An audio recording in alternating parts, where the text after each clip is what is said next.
சங்கீதம் 48 அதிகாரம் 1 முதல் 14 வரை. கர்த்தர் பெரியவர், அவர் நமது தேவனுடைய நகரத்திலும் தமது பரிசுத்த பர்வதத்திலும் மிகவும் துதிக்கப்படத்தக்கவர். வடதிசையில் உள்ள சீயோன் பர்வதம் வடிப்பமான ஸ்தானமும் சர்வபூமியின் மகிழ்ச்சியுமாயிருக்கிறது. அதுவே மகாராஜாவின் நகரம்.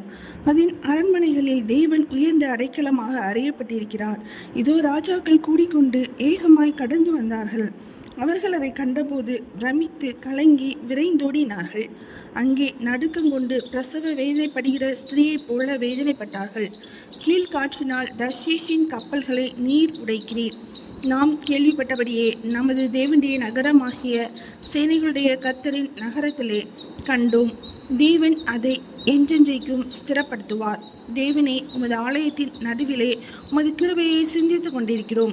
தேவனே, உமது நாமம் விளங்குகிறது போல உமது புகழ்ச்சியும் பூமியின் கடையாந்திரங்கள் பரியந்தமும் விளங்குகிறது. உமது வலதுகரம் நீதியால் நிறைந்திருக்கிறது. நியாயத்தீர்ப்புகளின் நிமித்தம் சீயோன் பர்வதம் மகிழ்வதாக. யூதாவின் குமார்த்திகள் களி கூறுவார்களாக. சியோனை சுற்றி உள்ளாவி அதன் கொத்தளங்களை எண்ணுங்கள்.